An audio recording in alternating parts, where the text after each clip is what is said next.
So let me just give some background. So of course, I'm Sid Wilson. Saludos. All right, so we're going to talk about the HACER Corporate Inclusion Index.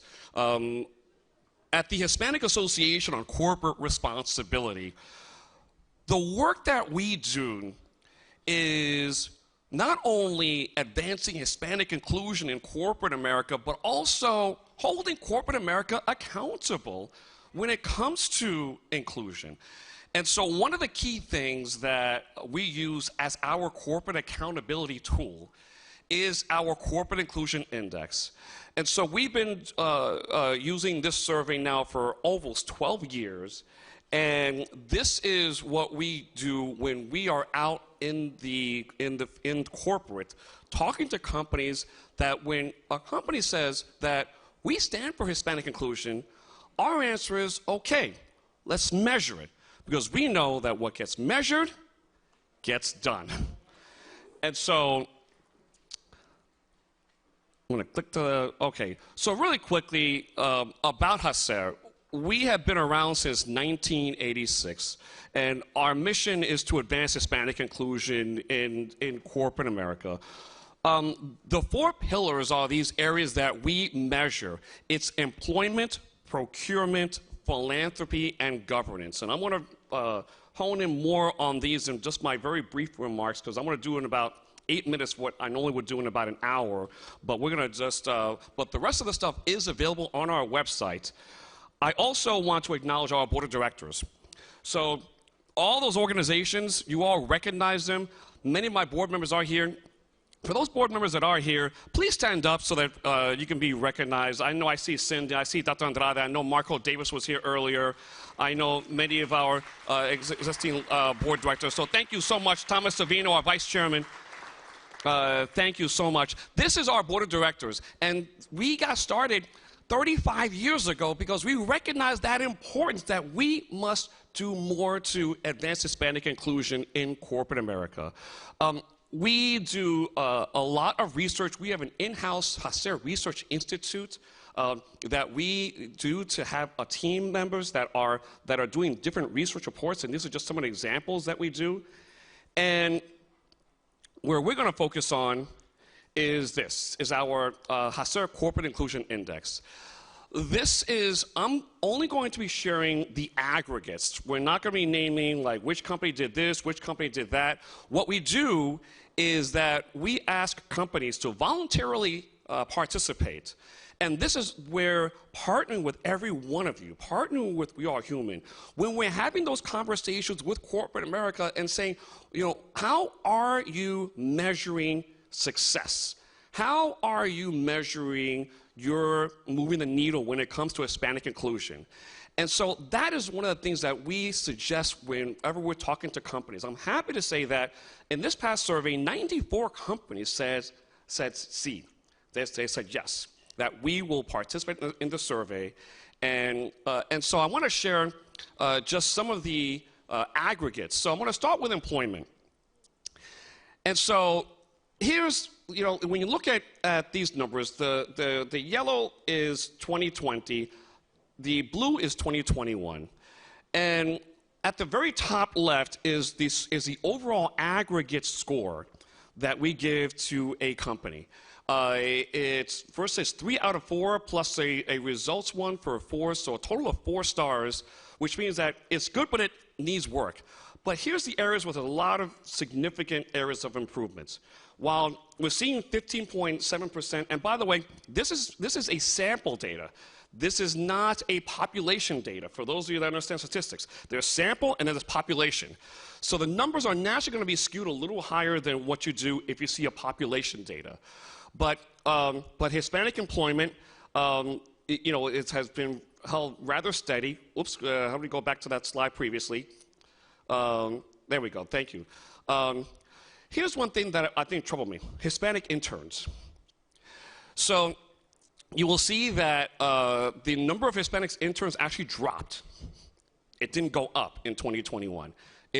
Now we know that, yes, there was a pandemic, and we know that there were other challenges there. But nevertheless, when we see a number like that, that gives us concerns because that's the beginning of the pipeline. Structured sponsorships, you saw that that's also dropped somewhat.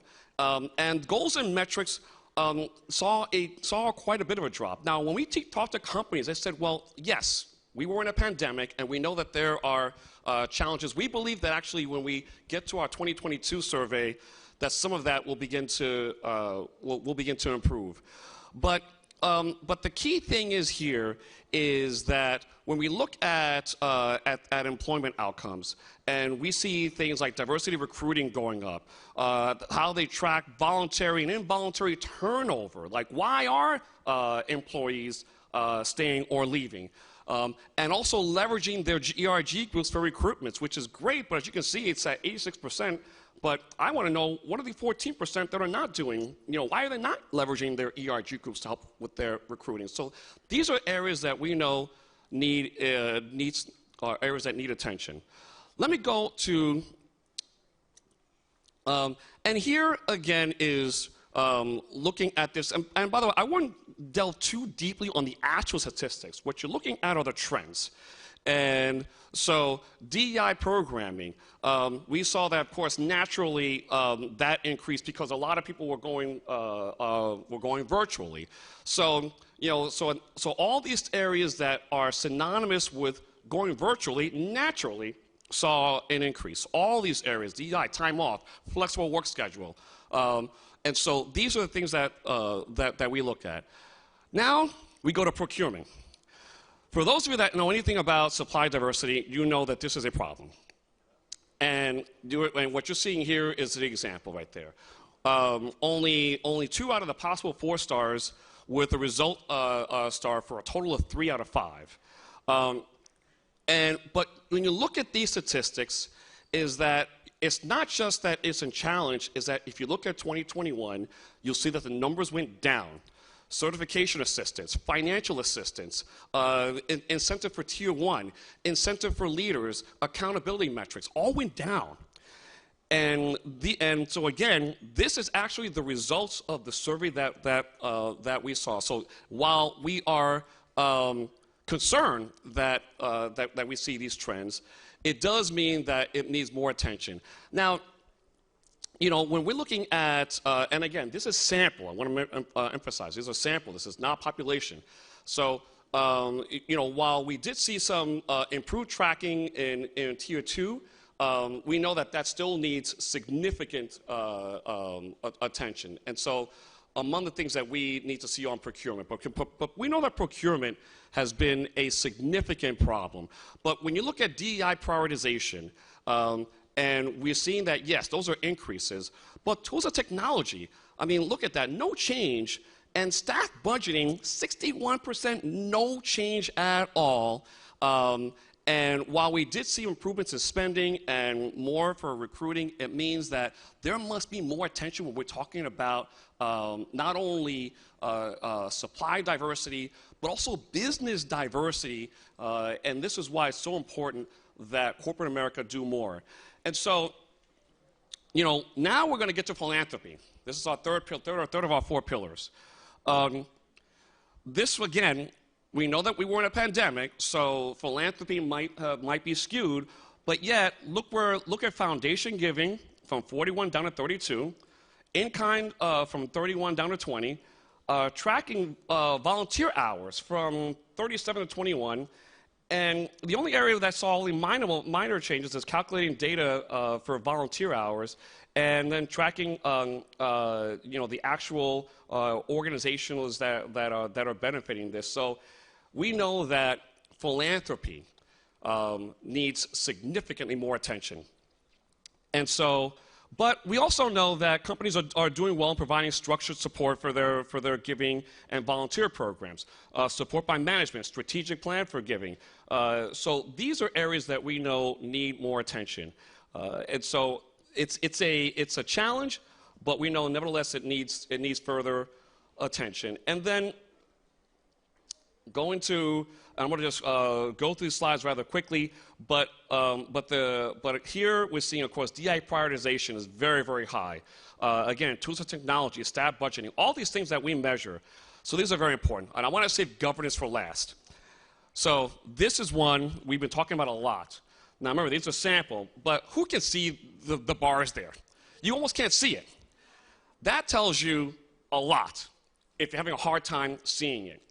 Hispanics on boards, Hispanic executives, Hispanics in Class A, meaning that you're one reporting level below the CEO, Class B, 2 reporting levels. You can see that this is where there is a significant drop-off. And we know that more work needs to be done to make sure that we not only have more Latinos in the C-suite, but also into the boardrooms. And so it's, you know, and by the way, remember, this is just sample, because if you take the population data, it's actually worse, sadly. And if you're Latino, the number's even lower than that.